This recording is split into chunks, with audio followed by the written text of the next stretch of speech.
In the previous part we saw and experienced crowded Cartagena, we got to know a little bit of Medellín, and now I'm on the road again. In order to see more along the way, I'm in the cart instead of plane this time. In this video we will see more green scenery in the Manzanares district and we will end our journey in Bogota. But as always, let's start from the beginning.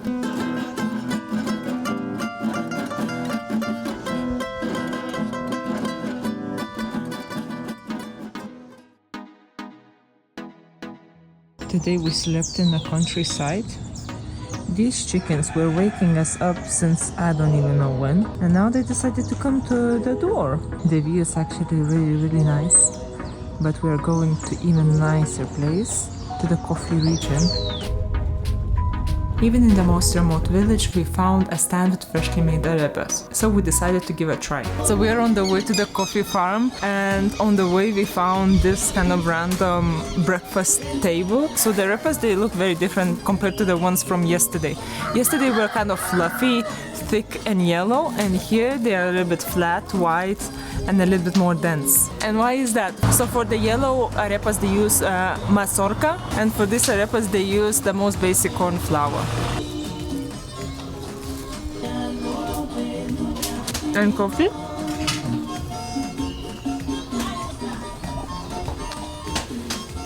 Oh my gosh. Chicken escaping with something. Oh my god, the chicken walk. And for cafecito, for the first time in Colombia, we're trying with sugar. Here they put panela sugar.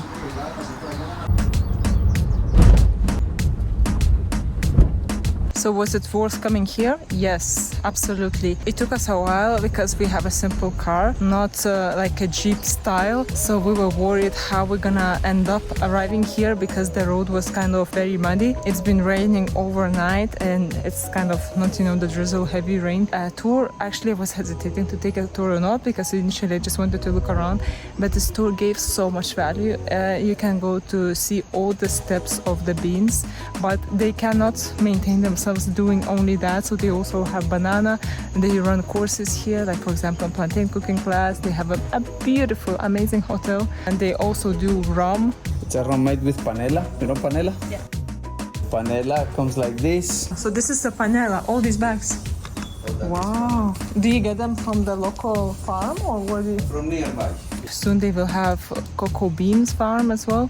Now they are testing. It's hard to even to summarize everything. It also kind of taught me kind of appreciate more of coffee, and I realized what kind of coffee I actually like and what kind of coffee I don't like. So briefly, let's talk about the steps and differences in terms of fermenting coffee. Washed method is the most common and fastest process. After removing the skin and pulp, which is called mucilage, fermentation begins, followed by drying and storing. The same chain of action follows with honey and natural method, but with the natural process, mucilage is not removed as it provides a whole different flavor during fermentation. Coffee cherries are dried whole in the natural process, and skin and mucilage are not removed. The final result visually looks the same, but the flavor is so different. Well, caffeine depends on the extraction, on the brewing process. So the caffeine extracts from the coffee with water. So it depends on the amount of time that the coffee is in contact with the water. The process of growing a bean into a tree was really fascinating to see. So from the chapola to the 9 pairs, it will take about 7 to 9 months. It's almost like a pregnancy. And then we'll put it into the fields. After we do that, it will take about 2 years to start producing coffee.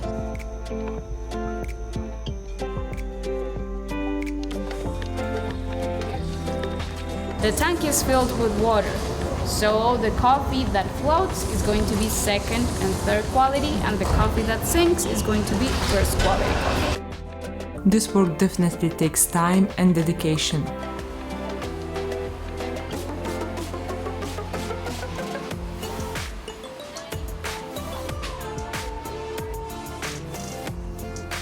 These beneath are the ovens. The heat that comes up from the ovens is going to help the pre-drying process and the drying process of the honeys. In these tables, as you can see there, we dry the honey process. The naturals are going to be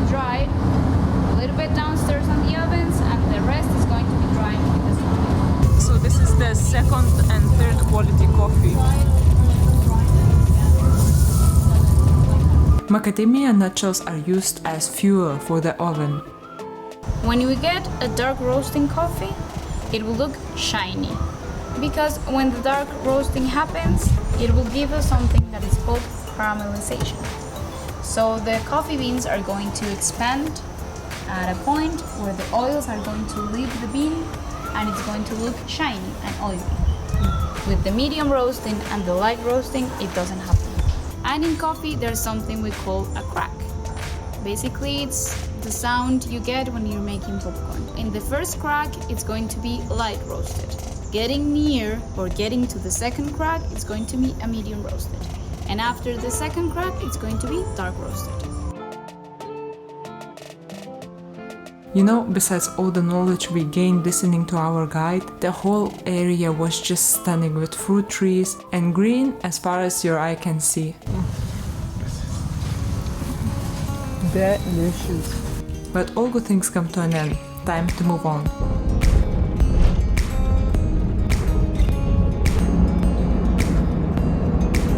¿Cuánto cuesta uno? Vale 6. 6. Deme 2.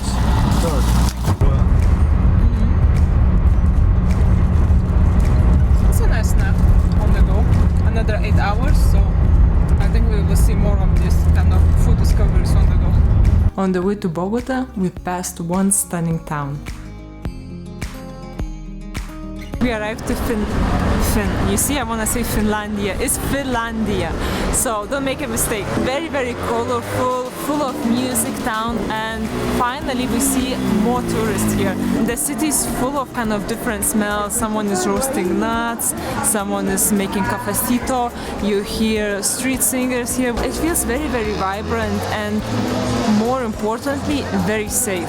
Because yesterday we passed a few towns, which I'm not gonna lie, I felt very weird and very cautious, and some moments I just wanted to leave very soon. But regardless, that today feels like we're a completely different planet here. Looks like very, very cozy and beautiful. It's actually very, very nice, but very sweet. We smell pastries and coffee, and that was enough to detect a bakery nearby. So a quick stop in the random place. We're trying this massive thing. It apparently has crema pastelera, pastry cream, and dulce de leche. I mean, this colorful candies, I'm not sure, they don't look really inviting, but the whole concept looked like kind of nice. So we're going for this. One of the favorite food so far in Colombia, buñuelos, and bolito with cheese. So it's not pastry cream, it's whipped cream. Maybe for locals it's the same. Okay, I'm not gonna lie, it tastes a little bit industrial, but let's try this part. Dulce de leche always makes it better.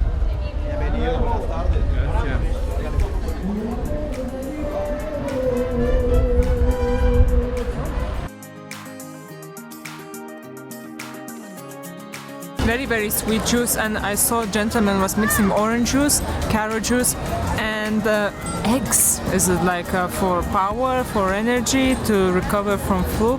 I will leave with some questions. Now that's it, we are not making any more stops. We are rushing to reach Bogota.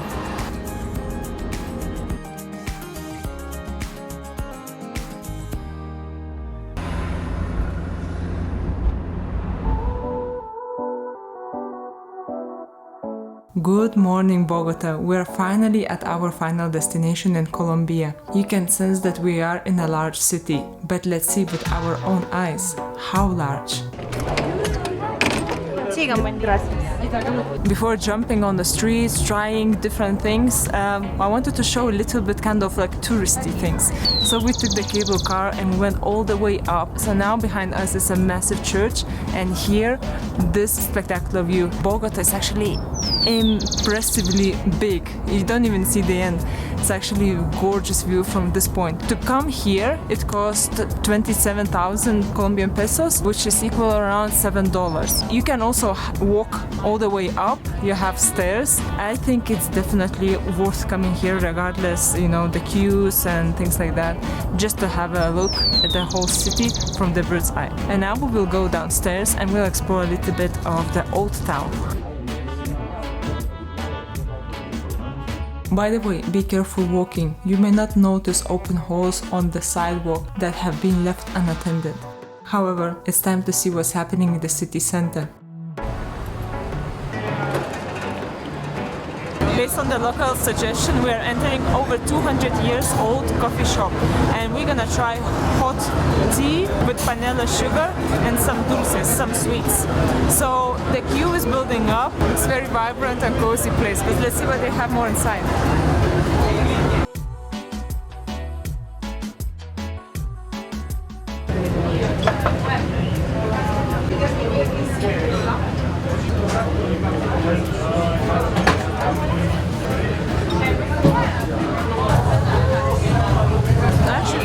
Very much.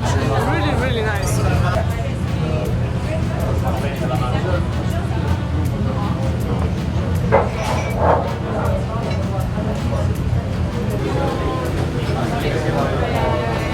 So what's traditional sometimes is extremely simple, like a burger bun, something like that, spread with butter and kind of a block of cheese. And here, this pancito with cheese, also very traditional, you can find on every single corner in Colombia. So yeah, so that's a combination. And to me, it's like a sweet tea, but here it's panela water. So yeah, you call it as you want, but it's just basically hot water with panela sugar. I guess that's why this plaza is called Pigeon Plaza. Everyone's selling corn to feed pigeons. You know, in these places you find all sorts of jobs. I was just standing and looking around in this square, and one man came to me, it's like, look at your feet, like they're dirty. It's like, what do you want from me? So apparently I found out they do kind of service, because this plaza is full of, let's say, pigeon, and that's what they leave after themselves. And they kind of offer you to wash your shoes. I didn't get it from the beginning. Yes, what we're having again, of course, arepa. But this one is slightly different compared to the ones that we tried before.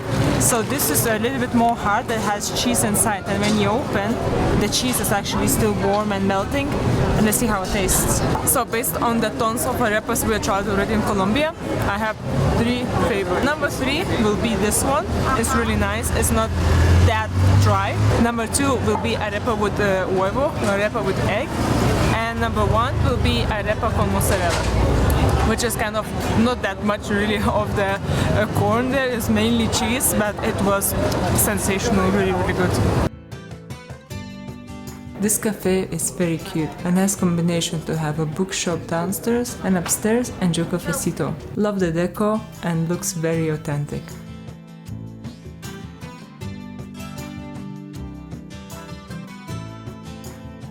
So as all the time we see something and we have to stop. We saw this massive fruit stalls in some placita, in some square. So we're just gonna give a quick round. Vale, voy a comprar uno. Look, this is the smallest peach, so I never worked with such a small ones. Like normally they're much bigger and more yellow, looks like a more rustic. So this costs 2,000, which is around 50p, this bag. So think bananas, some more fruits, and we're sorted today for dinner. You can say hi to the second camera too. Me gusta la señora con el teléfono. Muy bien. Nos filmamos entre nosotros. Zapote. The best tactic ever. You always give a try. You're always gonna buy.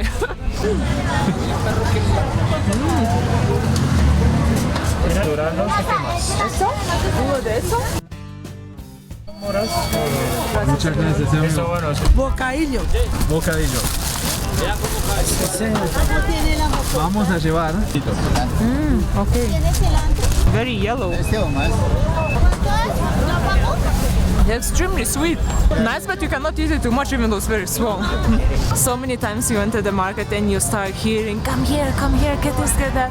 And this time it felt very cozy, the small market. Everyone wanted, to be on the camera. They wanted to say something, but in a very good way and very humble way. So we spoke with a few people here. They were happy to give you to try. Like for example, I got this little apple and he said, you try. I said, sorry, I will try it when I get home and I wash it. Okay, no problem, but you don't need to buy it. If you don't want, you don't need to buy it. I'll just give it to you. The day is almost over and tomorrow we're gonna spend our last day in Bogota and in Colombia. So that's gonna be a wrap for today and see you tomorrow. The last day in Colombia has come, so let's spend it wisely. Since we saw a big market in Medellín, today we checking out another big market in Bogota. Seems like it's much bigger, a lot more people and a little bit more chaos, like cars, trucks, music, people passing with their trolleys. But one thing that I spotted already, probably the market in Medellín is a little bit more, let's say, clean and more organized. Obviously when you have a smaller space it's easier to maintain. But yeah, let's dig in and see. We probably have a second breakfast here. I don't know if you hear anything because of the music here. Everyone wants to work with the rhythm, with the music, not to get bored. So very lively market where action doesn't really stop, only for a couple of hours. This lady is saying that Sundays are more quiet, so people taking time to kind of recharge their vehicles, fix stuff and things like that. Just having a local cafecito with a machine, because normally people like here filter coffee. So it's not. I couldn't say that it's not common, but here you often see these tanks which filter coffee. Here the level of pollution seems very high because of these old trucks. They are not eco, let's say. Makes the whole experience a little bit tough. It was probably a destiny that the best experience in Bogota was waiting till the end.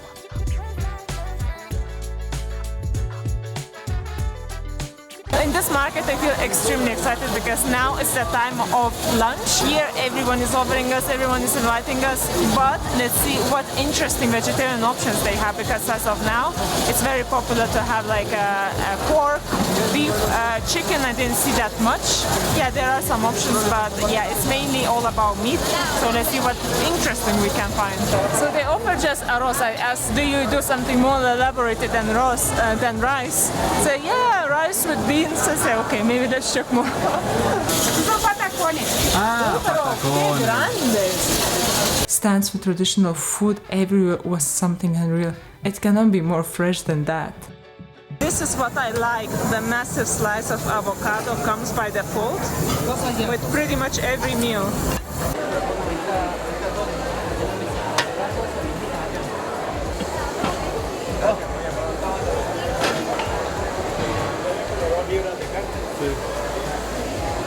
Wow. ¿Eso es para una persona? No. No, en serio. Para no. Una persona con eso.